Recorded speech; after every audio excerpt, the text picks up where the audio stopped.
Hello everyone and welcome to three vertical dots. आज की video में हम बात करेंगे डीएनएस की। इससे पहले हम एप्लीकेशन लेयर के जो डिफरेंट प्रोटोकॉल्स पढ़ चुके हैं उसमें हमने एचटीटीपी को डिस्कस किया, एफटीपी को डिस्कस किया और इसके बाद ईमेल के हमने एसएमटीपी, पॉप3 और आईमैप को डिस्कस किया। आज हम डीएनएस प्रोटोकॉल की बात करेंगे, तो आइए स्टार्ट करते हैं। जिस तरीके से हम अपनी एवरीडे लाइफ में आइडेंटिफिकेशन के लिए आइडेंटिफायर्स इस्तेमाल करते हैं। मसलन लोगों को आइडेंटिफाई करने के लिए हम उनके नाम से उनको मुखातिब करते हैं और याद रखते हैं कि फ़लाना जो नाम है वो फ़लाने शख्स को जो है वो उसकी को पहचानने के लिए इस्तेमाल होता है। इसी तरीके से हमारे नेशनल जो डेटाबेसेस हैं उन रिकॉर्ड्स में हमारा जो आईडी नंबर होता है, सिटीज़न आईडी नंबर या सोशल सिक्योरिटी नंबर या पासपोर्ट नंबर, वो हमारी आइडेंटिफिकेशन के लिए जो है वो इस्तेमाल किया जाता है। अब बुनियादी तौर पे यूनिकनेस इसमें जो है वो मैटर करती है। यूनिक नाम, ज़ाहिर नाम यूनिक नहीं हो सकते, नाम एक नाम के दो शख्स भी हो सकते हैं, इसलिए हमें सोशल सिक्योरिटी नंबर या पासपोर्ट नंबर की तरफ मूव करना पड़ता है। इसी तरह इंटरनेट में जो इंटरनेट की दुनिया है उसमें जो आपको जो आइडेंटिफायर्स हैं उनमें सबसे मशहूर आइडेंटिफायर जो है वो आईपी एड्रेस है। कि आपके जितने होस्ट्स होते हैं, जितने कंप्यूटर्स हैं जो इस नेटवर्क का हिस्सा होते हैं, उनको एक यूनिक एड्रेस दिया जाता है, उसको आईपी एड्रेस कहते हैं। आईपी एड्रेस को फर्दर हम लेटर ऑन जब नेटवर्क लेयर पे जाएंगे तो उसको स्टडी करेंगे। फिल वक्त बस ये याद रखिए कि ये 32 बिट का एक कोड होता है जो कि एड्रेसिंग के लिए इस्तेमाल होता है इंटरनेट के ऊपर। लेकिन वेबसाइट्स को एक्सेस करने के लिए हम आईपी एड्रेस को इस्तेमाल नहीं करते, बल्कि क्योंकि इंसान जो हैं वो नाम जो है वो ज़्यादा आसानी से याद रख सकते हैं और ज़्यादा लोगों के नाम याद रखे जा सकते हैं या ज़्यादा चीज़ों के नाम याद रखे जा सकते हैं, तो इसी तरीके से वेबसाइट्स को एक्सेस करने के लिए आईपी एड्रेस के बजाय नामों का इस्तेमाल किया जाता है। ऐसी सूरत में हमें अगर नाम पता है तो उस नाम के अगेंस्ट जो उस वेबसाइट का आईपी एड्रेस है उसकी मैपिंग जो है वो रिक्वायर्ड है। तो ये मैपिंग होनी चाहिए ताकि हम नाम लें और उस नाम के अगेंस्ट जो उसका आईपी एड्रेस है वो हमें मिल जाए। ये मैपिंग जो है वो डीएनएस के ज़रिए की जाती है। डीएनएस कहलाता है डोमेन नेम सिस्टम। और डोमेन नेम सिस्टम बुनियादी तौर पे क्या है? ये एक डिस्ट्रीब्यूटेड डेटाबेस है। एक डेटाबेस है ज़ाहिर है जिसके अंदर एक साइड पे नाम और दूसरी साइड पे नाम के अगेंस्ट जो आईपी एड्रेस है, यानी वो मैप या वो नेम आईपी एड्रेस पेयर कह सकते हैं आप उसे, वो लिखा जाता है और मतलब उसकी एंट्रीज होती हैं और इसको इम्प्लीमेंट किया जाता है हायरार्की में, डिफरेंट नेम सर्वर्स की हायरार्की में। थोड़ी देर में हम देखेंगे कि वो हायरार्की क्या है। दूसरा, डीएनएस एक एप्लीकेशन लेयर प्रोटोकॉल है जो कि होस्ट के जो नेम सर्वर हैं उनके जो है वो कम्युनिकेशन जो है वो उसके और सर्वर्स के दरमियान, होस्ट और नेम सर्वर्स के दरमियान जो है वो कम्युनिकेशन का जो है वो तरीक़ाकार वज़ा करता है, जिस ताकि हम नेम्स को रिज़ॉल्व कर सकें, यानी नेम्स के अगेंस्ट हम आईपी एड्रेसेस जो है वो उनकी ट्रांसलेशन कर सकें। अब दो चीज़ें याद रखने की ज़रूरत है कि जो ये कोर इंटरनेट फंक्शन है, इंटरनेट का फंक्शन है और इसको इम्प्लीमेंट किया जाता है एज एप्लीकेशन लेयर प्रोटोकॉल, और इसकी जो कम्प्लेक्सिटी है वो नेटवर्क एज पे होती है, यानी जो यूज़र साइड पे जो आपका ब्राउज़र है बेसिकली उसी ने ये सारी ट्रांसलेशन करनी होती है। हम लेटर ऑन देखेंगे कि ये कैसे इम्प्लीमेंट होती है। अच्छा, डीएनएस की सर्विसेज क्या है और उसका स्ट्रक्चर क्या है? डीएनएस की सर्विसेज, पहली जो सर्विस है वो तो हम पहले डिस्कस कर चुके हैं कि किसी भी होस्ट नेम को आईपी एड्रेस में ट्रांसलेट करना। ये पहली सर्विस है जो डीएनएस प्रोवाइड करता है। दूसरी सर्विस है होस्ट एलियसिंग की, यानी हर चीज़ का मतलब एलियस एलियस कहते हैं जो एक कॉमन नेम या मशहूर नाम होता है। जिस तरह इमरान नाम का बंदा समटाइम मानी के नाम से जो है वो उसको पुकारा जाता है। तो इसी तरीके से इसको एलिसिंग कहते हैं, यानी इमरान उसका कैनोनिकल नेम है और मानी उसका एलियस नेम है, यानी जिसमें जिस नाम के साथ वो ज़्यादा मशहूर है या जिस नाम के साथ जो कॉमनली उसका नाम लिया जाता है। तो कैनोनिकल नेम इमरान है और जो एलियस है उसका वो मानी है। तो इस तरह की कोई होस्ट, जो हमारे पास ऐसे होस्ट होते हैं जिनके नाम थोड़े से लंबे होते हैं, मुश्किल होते हैं। मिसाल के तौर पे मैं अगर आपको एक मिसाल दूं कि एक बड़ा मशहूर ईमेल की सर्विस है Hotmail.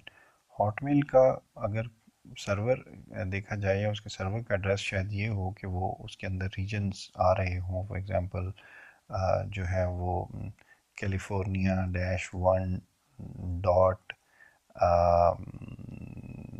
United states dot Hotmail dot com, यानी उसका जो असल नाम है शायद वो ये हो, लेकिन उसको उर्फ में हम या उसका एलियस जो है वो दे के सिर्फ हॉटमेल डॉट कॉम या www.hotmail.com एलियस दे के जो है वो आसानी से उसको एक्सेस कर सकते हैं। तो ये काम भी डीएनएस करता है, यानी कैनोनिकल नेम्स को एलियसेस में असाइन करना, यानी उसकी होस्ट की एलिसिंग करता है। तीसरा काम ये है कि इसी तरीके से हमारे जो मेल सर्वर्स हैं, अभी जो मैंने मिसाल दी वो मेल सर्वर की ही थी, हॉटमेल क्योंकि एक मशहूर ईमेल की सर्विस है, इसलिए मेल सर्वर के नाम जो डिफ़िकल्ट होते हैं उनको भी आसान नाम देना या उनके एलियासेस देना। और चौथा और आखिरी काम है लोड की डिस्ट्रीब्यूशन। कुछ ऐसी वेबसाइट्स होती हैं जिनको बहुत ज़्यादा एक्सेस किया जाता है और बहुत बड़े पैमाने पे एक्सेस किया जाता है, स्पेशली सोशल मीडिया प्लेटफॉर्म्स के आने के बाद। जो सोशल मीडिया प्लेटफॉर्म हैं वो बहुत ज़्यादा एक्सेस किए जाते हैं और उन पे जो लोड और ट्रैफिक है वो बहुत ज़्यादा होता है। तो ऐसी सूरत में कि कोई एक आईपी एड्रेस उनको दे दिया जाए तो सारा का सारा लोड उसी आईपी एड्रेस पे पड़ जाएगा या उसी सर्वर पे पड़ जाएगा। तो किया ये जाता है कि डिफरेंट आईपी एड्रेसेस जो है वो असाइन किए जाते हैं कि वेब सर्वर को।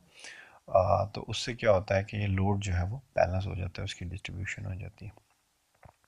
अच्छा, ये हमने थोड़ी देर पहले देखा कि ये जो डिस्ट्रीब्यूटेड डेटाबेस होती है तो ये सेंट्रलाइज क्यों नहीं होती। इसको सेंट्रलाइज ना रखने के पीछे जो इम्पोर्टेंट रीजंस हैं, पहली तो ये है कि अगर ये डेटाबेस सेंट्रलाइज होगी तो एक ही पॉइंट ऑफ फेलियर होगा, यानी वो बैठ जाएगी तो पूरा का पूरा आपका सिस्टम बैठ जाएगा। ट्रैफिक का वॉल्यूम बहुत बढ़ जाएगा अगर सेंट्रलाइज होगी डेटाबेस। हर एक के काम को जो है वो हर एक रिक्वेस्ट एक ही जगह पे आ रही होगी और उसको इंटरटेन करना मुश्किल हो जाएगा। फिर ज़ाहिर है एक सेंट्रलाइज डेटाबेस है वो दुनिया में किसी एक जगह होगी, तो उससे जो दूर दराज के ममालिक अगर उसको एक्सेस करना चाहेंगे तो एक नेचुरली एक बहुत ज़्यादा डिले आ जाएगा वहाँ तक जाने में, क्वेरी को ले जाने में और वहाँ से वापस लाने में।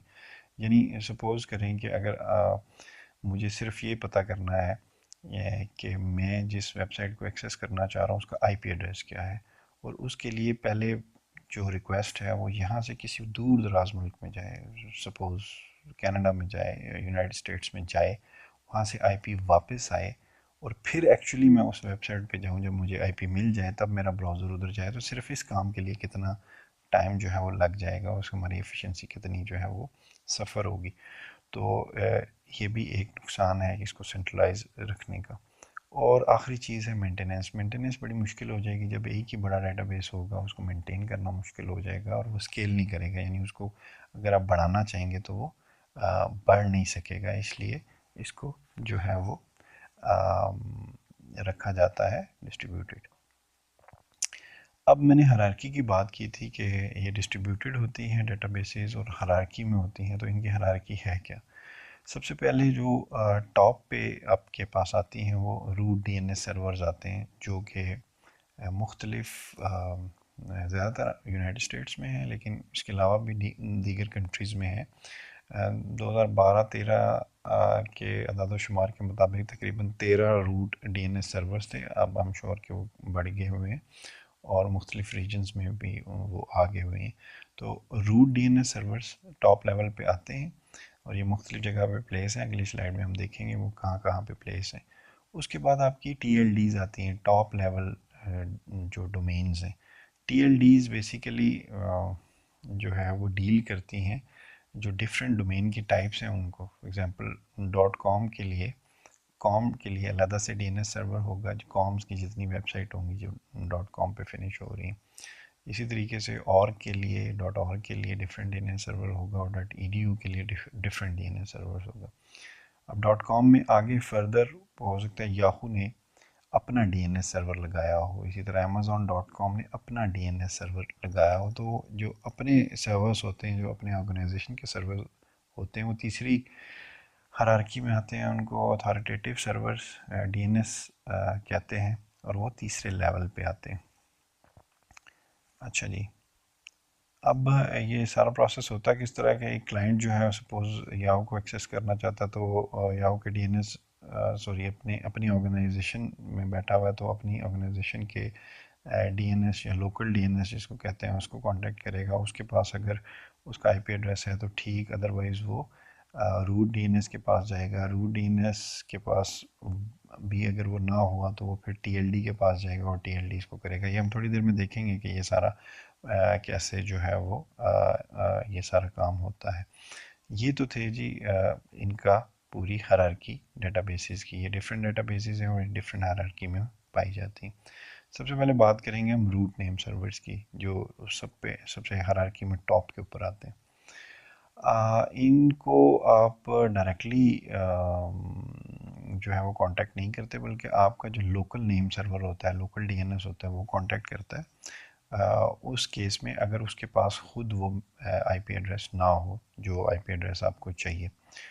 अब रूट नेम सर्वर क्या करता है कि वो अथॉरिटेटिव नेम सर्वर से रब्ता करता है अगर उसके पास जो है वो मैपिंग नहीं होती जो आपको चाहिए। और अगर उसे वहाँ से मिल जाती है तो वो अपने पास उसकी कॉपी रख लेता है और मैपिंग प्रोवाइड कर देता है और लोकल नेम सर्वर को उसकी एक कॉपी दे देता है। तो ये अगर आप इस दुनिया के नक्शे को देखें तो ज़्यादातर आपको जो रूट नेम सर्वर्स नज़र आ रहे हैं वो यूनाइटेड स्टेट्स के अंदर नज़र आ रहे हैं। जिसमें हम अगर स्टार्ट करें ए से, तो ये लॉस एंजलिस में है एक, और एक जो है दूसरा भी लॉस एंजलिस में है, और इसके अलावा जो है नासा में एक पालो अल्टो में पड़ा हुआ है कैलिफोर्निया में, और फिर ये कॉलेज पार्क MD एबरडीन, ये डिफरेंट स्टेट्स में ये पड़े हुए हैं। इसी तरह एक लंदन में है, एक स्टॉकहोम में है, टोक्यो में एक सर्वर पड़ा हुआ है। आई एम श्योर कि जो लेटेस्ट अभी जो डिटेल होगी वो आप चेक कर सकते हैं इंटरनेट से कि रूट सर्वर्स मेरा ख्याल है एक्सपेंड करके एशिया में डिफरेंट रीजन्स में अवेलेबल हैं आजकल। तो ये basically root name server different जगह पे पाए जाते हैं। उसके बाद आपके TLDs आते हैं। TLDs basically top level domain servers कहलाते हैं। मैंने थोड़ी देर पहले जिक्र किया कि कॉम और नेट edu वगैरह डिफरेंट तरह की जो रीजनल डोमेन्स होती हैं, for example .uk .fr .ca .gp jp, इन को वो टैकल करते हैं। टॉप लेवल डोमेन सर्वर्स होते हैं। एक नेटवर्क सॉल्यूशंस नाम की कंपनी है जो .com सर्वर को मेंटेन कर रही है, और एक एडुकॉज के नाम से एक कंपनी है जो .edu के टॉप लेवल डोमेन सर्वर्स को मैनेज कर रही है। उसके बाद हम बात करेंगे अथॉरिटेटिव DNS की। ये ऑर्गेनाइजेशन जो अपने DNS लगा लेती हैं और अपने नेटवर्क में मौजूद जितनी उनके होस्ट होते हैं उनको जो IP एड्रेसेस होते हैं वो उनके पास अपना रिकॉर्ड भी होता है। इसके अलावा वो जो मशहूर रिकॉर्ड जो यूज़र रिक्वेस्ट करता है उसकी कॉपीज़ भी अपने पास रखना शुरू हो जाती हैं। तो ये बुनियादी तौर पे इम्पॉर्टेंट होता है जब ट्रैफिक आपकी ज़्यादा होनी शुरू हो जाती है। मैंने पहले भी ये डिस्कस किया था कि DNS सर्वर या प्रॉक्सी सर्वर या कैशे सर्वर्स इसीलिए लगाए जाते हैं ताकि बहुत सारे काम जो आपको इंटरनेट पे जाके करने पड़ते हैं वो आपके लोकली हो जाए, ताकि इंटरनेट की बैंडविड्थ आप अनड्यू जो है वो ऑक्यूपाई करके ना रखें। उसके बाद जो आखिर में आता है वो लोकल DNS नेम सर्वर है। लोकल DNS आपका नॉर्मली आपका जो ISP है जो इंटरनेट सर्विस प्रोवाइड कर रहा है, या आपकी यूनिवर्सिटी से अगर आप यूनिवर्सिटी का इंटरनेट यूज़ कर रहे हैं या आप किसी कंपनी का हिस्सा हैं और वहाँ से यूज़ कर रहे हैं, तो वो नॉर्मली ये लोकली एक लगा लिया जाता है। ये किसी ख़ास हायरार्की का हिस्सा नहीं होता। इसका काम जस्ट बेसिकली फॉरवर्डिंग का ही होता है कि अगर इसके अपने पास कोई रिज़ल्ट है तो तो वो आपको आईपी एड्रेस दे देता है, अदरवाइज़ ये फॉरवर्ड कर देता है अगले हायरार्की में जो आ रहा है डीएनएस सर्वर, नेमिंग सर्वर, उस तक पहुंचा देता है और वहाँ से ले लेता है और उसकी कॉपी अपने पास एक रख लेता है। तो बेसिकली ये प्रॉक्सी के तौर पे काम करता है, फॉरवर्ड्स करता है क्वेरी को इनटू द हायरार्की। नॉर्मली इसके पास अपने पास कोई इतनी ज़्यादा पावर नहीं होती। अब ये सारा प्रोसेस किस तरह से होता है इसको हम एक दफ़ा से देख लेते हैं। हम दो एग्जांपल्स देखेंगे, एक आइट्रेटेड क्वेरी की एग्जांपल देखेंगे और एक नेक्स्ट जो है वो हम देखेंगे कि वो दूसरी एग्जांपल क्या है। सबसे पहले सपोज़ हमारा एक होस्ट है जो रिक्वेस्ट कर रहा है, जिसको चाहिए एक वेबसाइट का एड्रेस, और वो वेबसाइट है बेसिकली .edu की, यूनिवर्सिटी ऑफ मैसाचुसेट्स की वेबसाइट है। इसका बेसिकली इसको आईपी एड्रेस चाहिए। अब आईपी एड्रेस उसको नहीं पता, वो उसको नाम से कनेक्ट करने की कोशिश कर रहा है। जब वो नाम से कनेक्ट करने की कोशिश करता है तो सबसे पहले रिक्वेस्ट जाती है उसके अपने लोकल डीएनएस सर्वर के पास। लोकल डीएनएस सर्वर के पास रिक्वेस्ट जाती है, अगर उसके पास वो पेयर हो तो वो आईपी इसको वहीं से रिटर्न कर देगा और बात यहाँ पे ख़त्म हो जाएगी और डायरेक्टली इसका कनेक्शन बन जाएगा जिसके साथ डिज़ायर्ड है उसकी कनेक्शन करने की। सपोज़ आपके लोकल डीएनएस के पास वो आईपी एड्रेस नहीं है, तो आपका लोकल डीएनएस सेकंड स्टेप में जाएगा सीधा रूट डीएनएस सर्वर के पास और कहेगा कि ये मुझे इसका जो आईपी एड्रेस चाहिए।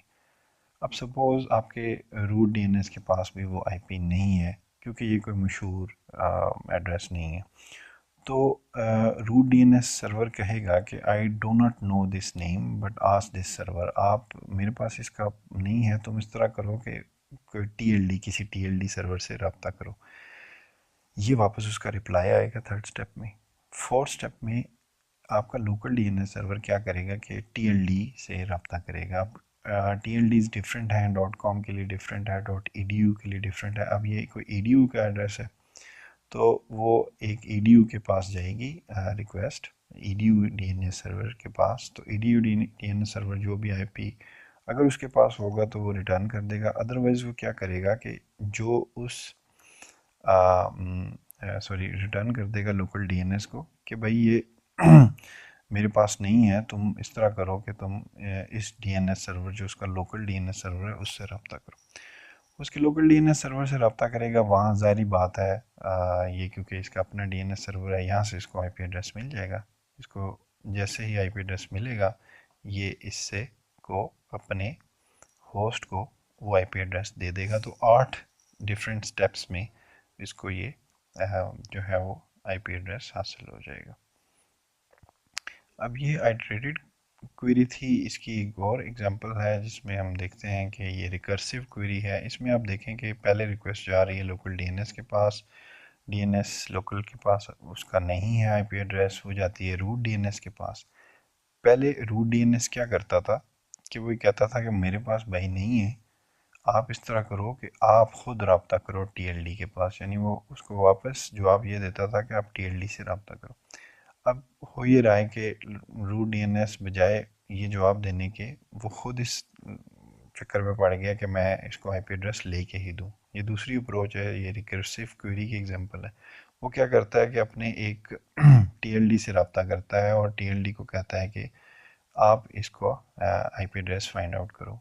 टीएलडी उस अथॉरिटेटिव डीएनएस के पास जाता है, वहाँ से आईपी एड्रेस लेता है और लेके ये डीएनएस रूट सर्वर को देता है। डीएनएस का जो रूट डीएनएस है वो ये चीज़ लोकल डीएनएस को देता है और वापस ये उस होस्ट को जिसने रिक्वेस्ट की होती है उसको ये आईपी एड्रेस दे दिया जाता है।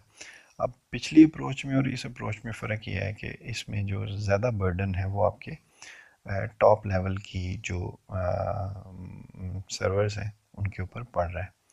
और इससे क्या होता है कि ज़्यादा लोड पड़ने से इन सर्वर्स के ऊपर, जो रूट सर्वर्स हैं उनके ऊपर ज़्यादा लोड पड़ने से होता ये है कि ये फर्दर रिक्वेस्ट जो है वो इंटरटेन नहीं कर सकती, इनकी कैपेसिटी होती है।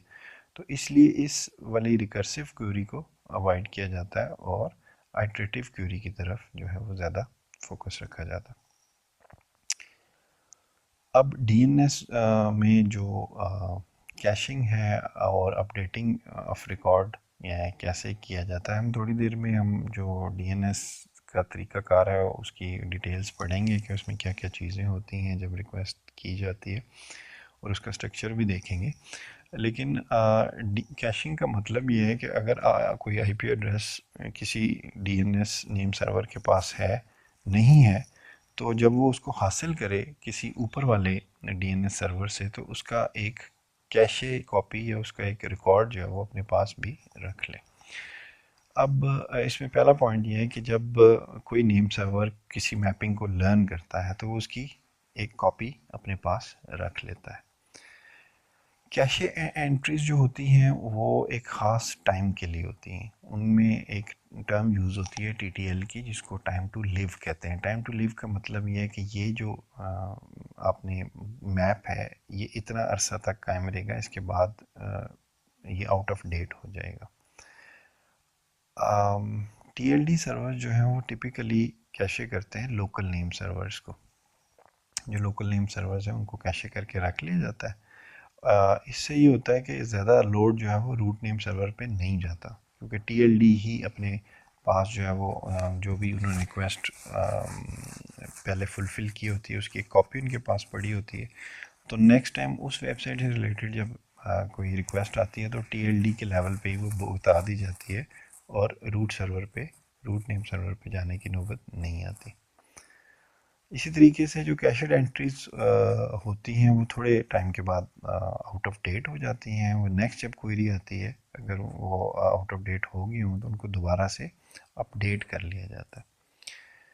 अच्छा, इसमें यह है कि अगर नेम होस्ट अपना आईपी एड्रेस चेंज कर ले, जो उसका एड्रेस अगर चेंज हो जाए, तो वो तब तक जो है वो अपडेट नहीं होता इंटरनेट वाइड, जब तक कि सारे टीटीएल जो हैं वो एक्सपायर ना हो जाए। यानी जब तक टीटीएल्स जो उनके पास हैं, जो जितना एक क्वेरी का या मैप का जो है वो टाइम टू लिव है वो एक्सपायर नहीं हो जाता, तब तक ये जो है इंटरनेट वाइड ये चेंज जो है आईपी एड्रेस का चेंज जो है ये पता नहीं चलता। अच्छा, इस मेकनिज़म को जो एक आर एफ सी 2136 पे डिफ़ाइन कर दिया गया कि कैसे अपडेट करना है और नोटिफाई करना है ये डीएनएस वाले और नेम सर्वर के मेकनिज़म को। अब हम देखते हैं कि डीएनएस रिकॉर्ड होता क्या है। जो एक रिकॉर्ड डेटाबेस में रखा जाता है, रिसोर्स रिकॉर्ड इसको कहते हैं, वो किन चीज़ों पे मुश्तमिल होता है। सबसे पहली चीज़ उनमें नाम होती है, वैल्यू होती है, टाइप और टाइम टू लिव। टीटीएल मतलब टाइम टू लिव, ये कितने अरसे के लिए वैलिड है, कितने टाइम के लिए ये वैलिड है ये जो रिकॉर्ड, क्योंकि जब उसका वैलिडिटी ख़त्म हो जाती है फिर उसको अपडेशन की ज़रूरत होती है। अब सबसे पहले हम टाइप की बात करेंगे कि ये जो टाइप है ये क्या है। बेसिकली 4 डिफरेंट टाइप्स का जो है ये जो रिसोर्स रिकॉर्ड है ये हो सकता है। अगर तो ये ए टाइप का है, ए टाइप का है तो मतलब ये है कि ये होस्ट नेम, इसमें नाम की जगह होस्ट नेम आ जाएगा, जो भी होस्ट का नाम है, outlook.com, yahoo.com, amazon.com नाम आ जाएगा, और वैल्यू में उसका आईपी एड्रेस आ जाएगा, और बाकी चीज़ें वही कि टाइप में उसकी टाइप ए आ जाएगी, और टाइम टू लिव जो है उसका जो भी टाइम टू लिव है जितना अरसे के लिए वो वैलिड है। तो ये बेसिकली वेबसाइट्स के लिए ये चीज़ है। अच्छा जी, दूसरी टाइप है एन एस, जो बेसिकली नेम सर्वर्स के लिए, ये सिंपल वेबसाइट्स के लिए। जो टाइप ए है ये सिंपल वेबसाइट्स का रिकॉर्ड इस तरह से मेंटेन किया जाता है। अब अगर कोई नेम सर्वर है तो उसमें नेम की जगह उसकी डोमेन आ जाएगी, लाइक कोई भी xyz.com, और वैल्यू में उसका जो है वो आईपी एड्रेस आने के बजाय होस्ट नेम आ जाएगा उस अथॉरिटेटिव सर्वर का जिसकी ये डोमेन है। फॉर एग्जांपल वही अगर ये कोई किसी कंपनी का जो है वो की वेबसाइट है तो उसका होस्ट नेम आ जाएगा उस कंपनी का। अच्छा जी, तीसरी टाइप जो है वो सी नेम की है। सी नेम यानी मैंने आपको बताया कि 4 डिफरेंट जो सर्विसेज थी जो आपका डीएनएस प्रोवाइड कर रहा था, उन्हीं सर्विसेज, डिफरेंट सर्विसेज की डिफरेंट टाइप्स हैं। यानी अगर कोई सिंपल वेबसाइट है तो उसके लिए टाइप ए रिकॉर्ड है, अगर कोई नेम सर्वर है तो उसके लिए जो है वो टाइप NS है, और अगर कोई कैनोनिकल और एलियस है तो उसके लिए सी नेम टाइप का जो है रिकॉर्ड होगा। यानी इसमें नेम की जगह आपका जो एलियस आ जाएगा, फॉर एग्जांपल IBM.com, ठीक है जी, इसने दी हुई एग्जांपल IBM.com नेम की जगह आ जाएगा, और वैल्यू की जगह जो उसका कैनोनिकल नेम है। अब कैनोनिकल नेम हो सकता है क्या है, IBM.com का असली नाम हो सर्वर east.backup2.ibm.com, ये उसका पूरा नाम हो, ठीक है जी, ये उसका रियल नेम या कैनोनिकल नेम हो, और हम उसको एलियस क्या दे रहे हैं, सिंपली www.ibm.com। यानी अगर तो मुझे मेरे लिए ये IBM.com याद रखना आसान है बजाय इसके कि ये मैं याद रखूं, तो इसलिए उसको एलियस दे दिया गया है। तो बाकी ये सी नेम टाइप का जो है वो रिकॉर्ड है। आखिर में हम क्योंकि मेल सर्वर्स को भी डील करना है, तो MX टाइप का रिकॉर्ड है, ये मेल सर्वर के लिए इस्तेमाल होता है। इसमें वैल्यू जो है name of the mail server associated with the name. अब मेल सर्वर का पूरा जो एड्रेस है, mail server dot California dot hotmail.com, और उसमें जो आप नेम रख रहे हैं ये उसकी वैल्यू आ जाएगी, और नेम क्या रख रहे हैं, सिंपली hotmail.com। तो इस तरह से DNS के रिकॉर्ड्स होते हैं। अब DNS का प्रोटोकॉल और उसका जो मैसेजेस हैं वो किस टाइप के होते हैं। अब बेसिकली दो तरह के मैसेजेस होते हैं, या वो क्वेरी हो सकती है या वो रिप्लाई हो सकती है। यानी या आप पूछ रहे हैं या आप सर्वर की तरफ से आपको रिप्लाई आ रहा है, तो ये दो तरह की बेसिकली चीज़ें हो सकती हैं। अब ये उसका पूरे का पूरा मैसेज का स्ट्रक्चर है। इसमें ये जो पार्ट है ये बेसिकली उसका हेडर पार्ट है, मैसेज का हेडर है। इसमें आपकी आइडेंटिफिकेशन 16 बिट की आइडेंटिफिकेशन नंबर है क्वेरी का, और दूसरी साइड पे आपके फ्लैग्स हैं। और फ्लैग्स बेसिकली क्वेरी है या रिप्लाई है, रिकर्जन डिजायर्ड है, रिकर्जन अवेलेबल है, रिप्लाई इज अथॉरिटेटिव, ये सारी चीज़ें दी गई हैं। अभी थोड़ी देर में देखेंगे कि इनका क्या मतलब है नेक्स्ट स्लाइड में। अब ये जो चीज़ें हैं आइडेंटिफिकेशन ऑफ फ्लैग, ये क्लियर हो गई थी। इसमें क्वेश्चंस हैं, इसमें आंसर्स हैं। जो भी आंसर है उसका नंबर है, अथॉरिटी जो भी है अथॉरिटेटिव सर्वर उसका नंबर है, एडिशनल जो है इंफॉर्मेशन उसका नंबर है। असल ये नीचे चीज़ें हैं। अब क्वेश्चन क्या है कि name type field for a query, answer क्या है, जो आपका रिसोर्स रिकॉर्ड है in response to the query, जो भी रिसोर्स रिकॉर्ड DNS का है वो यहाँ पे आ जाएगा। अच्छा जी, रिकॉर्ड्स फॉर अथॉरिटेटिव सर्वर, वो किस सर्वर से एसोसिएटेड है, अथॉरिटी सर्वर से, वो यहाँ पे आ जाएगा। और अगर एडिशनल कोई इंफॉर्मेशन है तो वो यहाँ पे आ जाएगी। तो इस तरीके से पूरा मैसेज जो है वो भेजा भी जाता है और उसका रिप्लाई भी किया जाता है। अब फॉर एग्जांपल हम एक रिकॉर्ड एंटर करके देखते हैं कि DNS का रिकॉर्ड किस तरह से एंटर होगा। सपोज हमारे पास एक नई कंपनी है जिसका नाम है नेटवर्क यूटोपिया। हम इसको रजिस्टर करवाना चाहते हैं, और जो वेबसाइट है वो उसका नाम है networkutopia.com, और हम DNS पे इसको रजिस्टर करवाना चाहते हैं। अब DNS करवाने के लिए एक जो एंट्री है वो हमें रजिस्ट्रार के पास इसको रजिस्टर करवाना पड़ेगा। उसमें हमें नाम प्रोवाइड करना पड़ता है, IP एड्रेस प्रोवाइड करना पड़ता है, अथॉरिटेटिव नेम सर्वर का, जो हमारा लोकल सर्वर है प्राइमरी या सेकेंडरी, उनके नाम हमें देने पड़ते हैं।